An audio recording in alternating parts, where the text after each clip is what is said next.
Bueno, entonces vamos antes de terminar esta clase de presentación. Y aquí hay una pregunta fundamental. Modelación numérica. ¿Para qué nos sirve, Inges? Por favor, abran todos sus micrófonos. ¿Para qué nos sirve la modelación numérica? No exclusivamente la modelación numérica de fenómenos hidráulicos, sino una modelación numérica de cualquier fenómeno físico.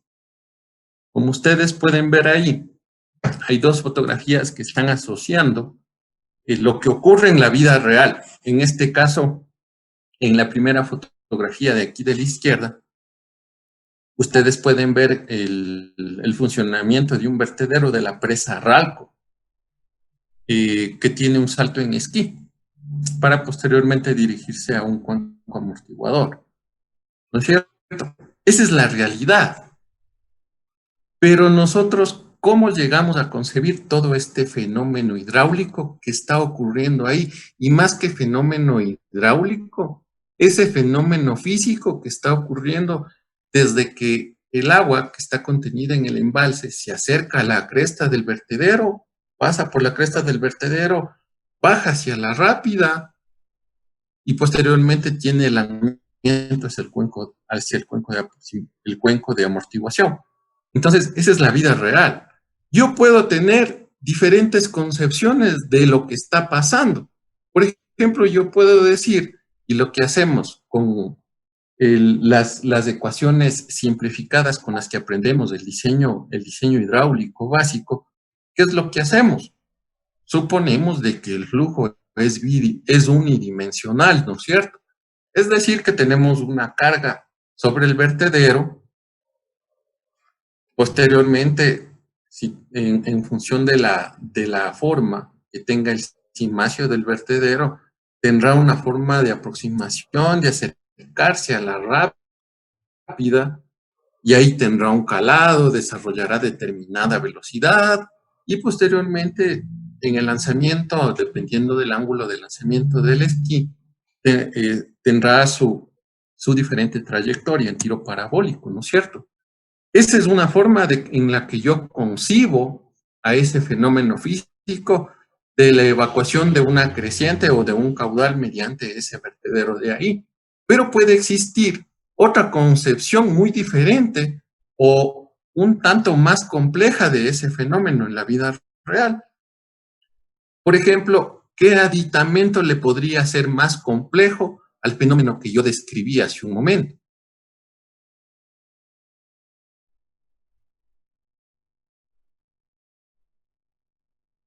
¿Qué dices, José Luis? La evaluación del resalto hidráulico que se presenta al final, que se va a formar. No, ahí no tienes ningún resalto hidráulico. ¿Qué dices, Adri? La presencia de aire en la zona, el alcance del chorro. Ya, correcto. Hasta ahí, Adri. Correcto. Un fenómeno adicional es, por ejemplo, la emulsión que se está formando aquí en el vertedero, ¿no es cierto? ¿Qué es esa emulsión? Es que ya no tan solo tenemos agua clara dentro del tránsito de ese caudal en el vertedero, sino que ya existe un fenómeno adicional, que es la introducción de aire en esa rápida, ¿no es cierto? Entonces, de lo que yo describí al inicio, ahora como ya existe introducción de aire, tenemos un flujo bifásico, el problema se vuelve un poco más complejo.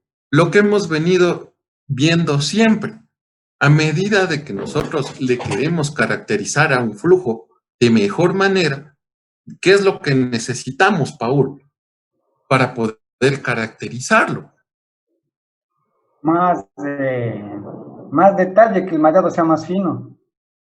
Olvídate del mallado, todavía no vayamos para allá. Era lo que tú mismo contestabas del semestre anterior. A medida de que queremos detallar de mejor manera el fenómeno, ¿qué es lo que necesitamos? Mayor información, pues, que era lo que tú siempre decías. Es por eso que si hacemos una diferenciación entre un modelo unidimensional, ¿qué es lo que necesitamos en un modelo unidimensional tan solo para representar el flujo en un canal? Nada más. Necesitamos la geometría, La geometría, necesitamos las la condiciones de rugosidad. contorno, nada más, y la rugosidad, y nada más. Pero si lo queremos representar ese modelo del canal ya de manera bidimensional, hay que agregarle algo adicional. Obviamente tendrá sus condiciones de contorno, pero ahora esa rugosidad que decía José Luis hace un instante, ya no tenemos que distribuirla tan solo con un valor del contorno, sino tenemos que distribuirla en un plano.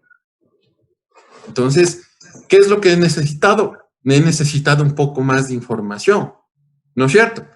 Y si a ese mismo problema del flujo en un canal lo quiero ver de manera tridimensional, ¿qué es lo que tengo que adicionarle? Algo muy importante. Supongamos que el canal está en flujo supercrítico, con una pendiente del 3%, que generamos flujo supercrítico. ¿Qué es lo que adicionalmente tendríamos que representar? Sí, eso es lo.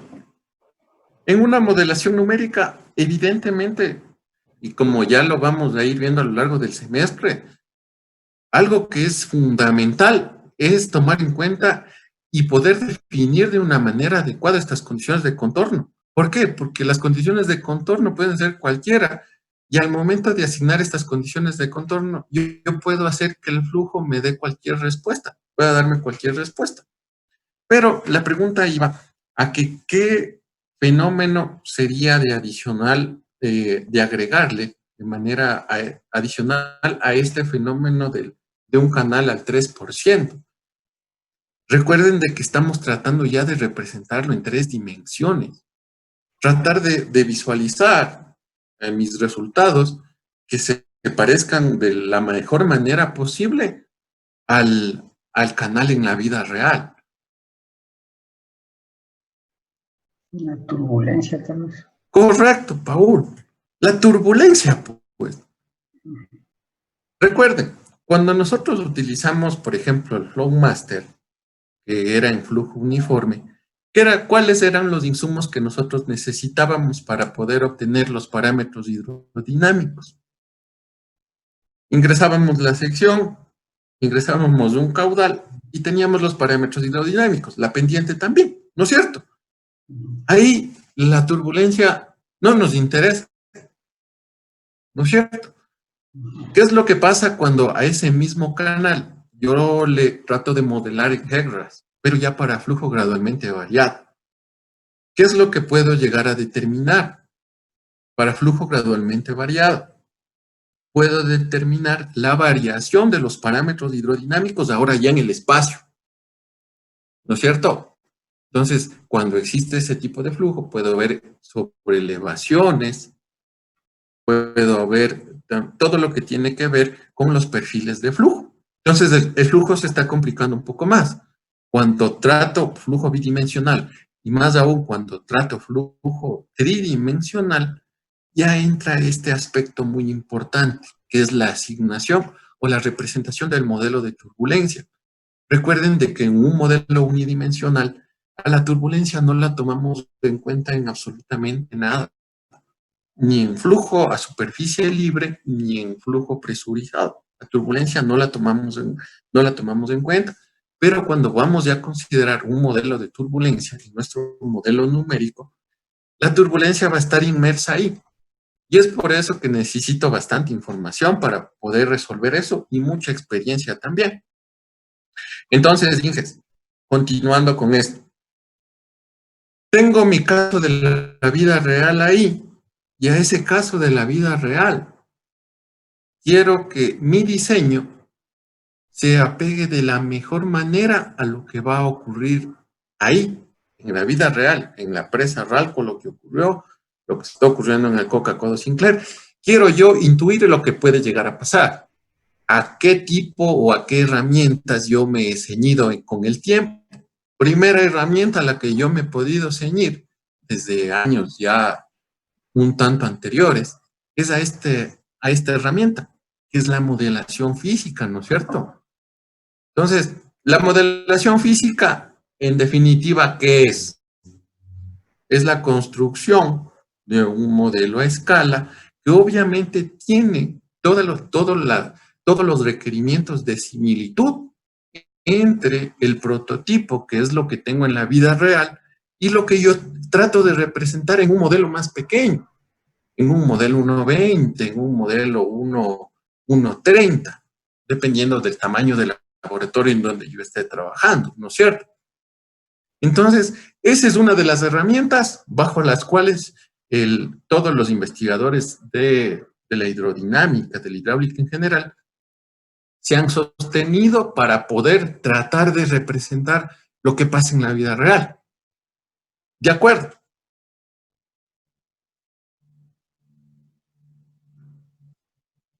Bueno, Inges, finalmente, lo que vamos a tratar de representar es de la manera más estricta y al alcance de lo que podamos, tanto en cuanto se refiere a tiempo y a capacidad computacional, vamos a tratar de representar el fenómeno que se está dando en la vida real.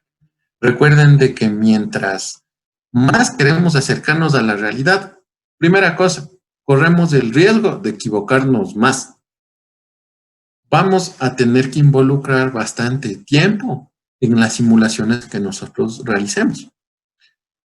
Entonces, ahí podemos ver la modelación numérica. La modelación numérica, como ya lo decíamos antes, es un complemento de la modelación física, en cuanto se trata de realizar una representación estricta en la representación de los fenómenos en la vida real.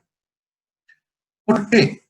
Porque, como ya vamos a ir viendo aquí en la siguiente diapositiva, nosotros tenemos un sinnúmero de estructuras hidráulicas y que las mismas, debido a su costo, debido a su importancia también, y la importancia no tan solo ligada al beneficio que se va a dar, sino, por ejemplo, en una presa.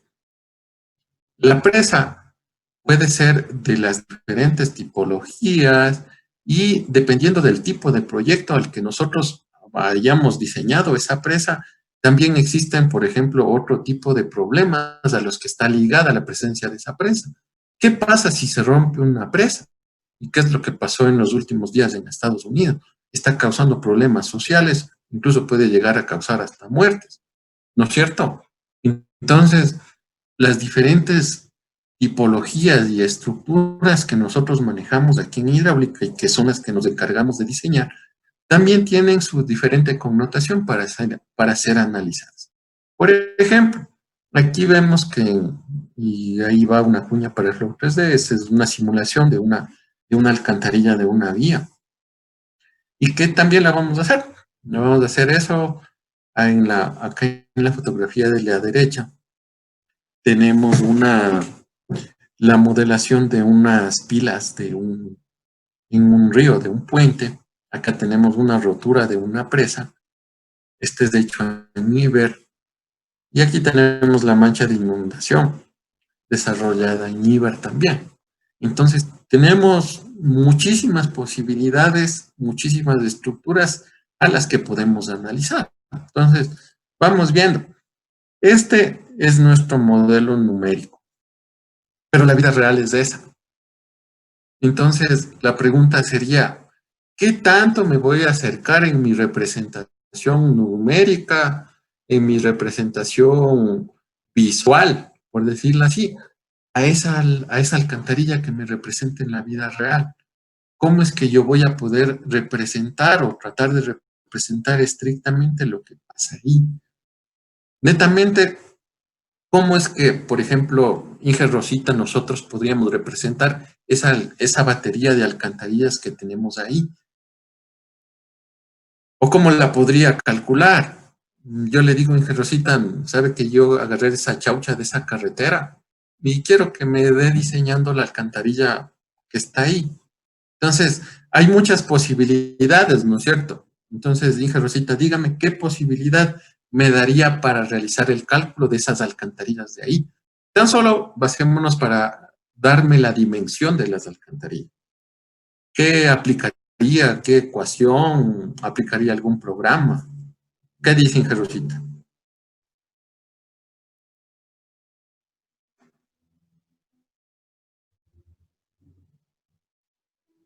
Está apagado su micrófono.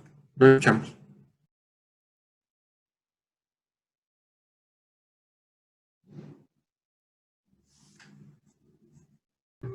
Ya, ahí sí. Ahí sí la escuchamos. Ya. Podríamos trabajar tal vez con el programa, en el Flow 3D. Ya. Linger Rosita, a pesar de que le voy a pagar $100, dice que va a aplicar el Flow 3D. ¿Qué dices, José Luis? ¿Qué aplicarías para poder dimensionar, para que me digas, usted necesita tantas alcantarillas ahí, o una alcantarilla de tal tamaño? Está apagado tu micrófono también. Tal vez podría utilizar el GECRAS porque ahí simularía las estructuras que se pueden incluir. Ya, listo, José Luis, gracias. José Luis, también como le voy a pagar solo $100, dice que va a aplicar el GECRAS. ¿Qué dices, Adris?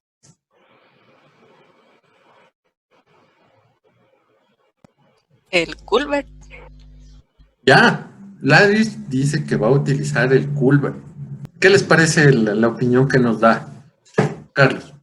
Lo que nos acaba de decir es que a medida de que uno va avanzando en el detallamiento del proyecto, también podría ir utilizando las diferentes herramientas, ¿no es cierto?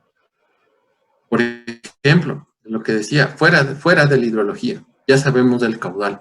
Entonces, por ejemplo, para poder definir una sección de esas alcantarillas, estaría bien de primera mano aplicar la ecuación de Manning, por ejemplo, y y poder obtener una sección. Pero posteriormente, para un mayor detallamiento, ya podemos utilizar lo que decía Adri, poder utilizar el Culver, poder utilizar el GECRAS, ¿no es cierto? Y si posteriormente vemos que esa alcantarilla puede tener unos problemas muy diferentes a los que se podría asociar, por ejemplo, de que el direccionamiento hacia esa alcantarilla no sea en un tramo recto, por ejemplo, que esté entrando en una curva, que nos asocia a otro tipo de problemas, ¿no es cierto? Entonces, ahí nosotros vamos a tener que recurrir ya a otro tipo de modelaciones un poco más avanzadas. ¿De acuerdo? Ese es de ese primer caso. Y el segundo caso es de esta rotura de la presa.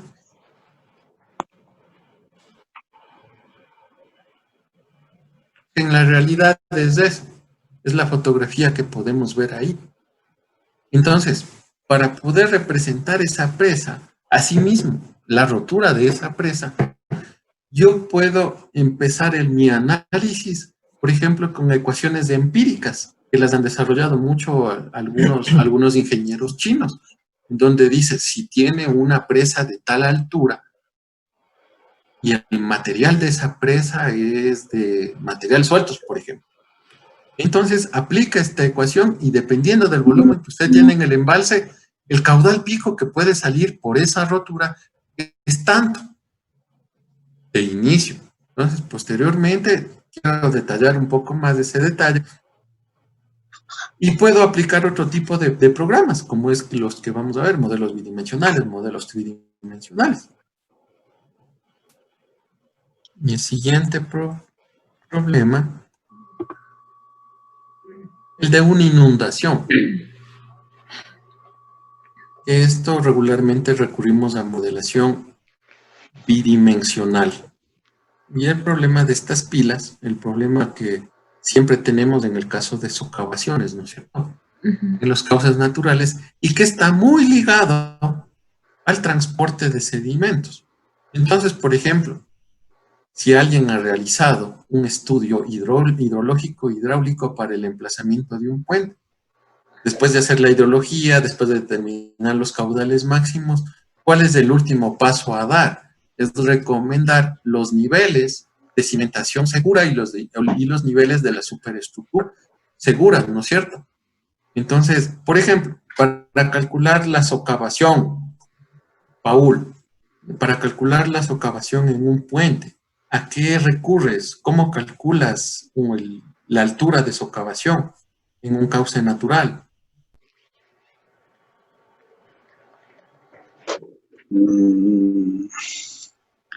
La altura de socavación. ¿Qué es lo que pasó en esta fotografía de aquí? El ingeniero que... ¿Qué es lo que pasó? Aquí el ingeniero que realizó el estudio hidrológico hidráulico dijo que este río no tenía la capacidad de socavar esta altura de aquí, que a lo mejor la altura de socavación estaba por acá arriba, por encima del cabezal de esta cimentación de aquí. Entonces, ¿cómo es que tú calculas de esa altura de cimentación? Regularmente tú calculas con la ecuación de Leach-Van Leeuwenhoek, ¿no es cierto? Es una aproximación unidimensional, netamente, pero existen también otras connotaciones, otro tipo de modelaciones que ya tienen que ver con el transporte de sedimentos, modelación bidimensional y modelación tridimensional, con el que también nosotros podemos llegar a representar este fenómeno. En este caso, si tú haces una buena representación, nunca hubieses recomendado de que esta cimentación se encuentra a esa altura, se encuentra totalmente descubierta. ¿De acuerdo, Inges? Entonces, esto como un recorderis en general, porque ustedes lo deben saber. Tanto en modelación bidimensional y en modelación tridimensional, nosotros vamos a recurrir a la modelación o esta metodología que se llama CFD, que es Computational Fluids Dynamics. Entonces, esta modelación CFD es una rama de la mecánica de fluidos y utiliza muchos algoritmos y métodos numéricos, como las que ya hemos visto en flujos inestacionarios y los que vimos en el semestre anterior en aplicaciones computacionales básicas. ¿Cuál es el meollo del asunto con esta modelación CFD? ¿Qué resuelve las ecuaciones de Navier-Stokes? Ustedes la conocen muy bien por sus clases de hidromecánica.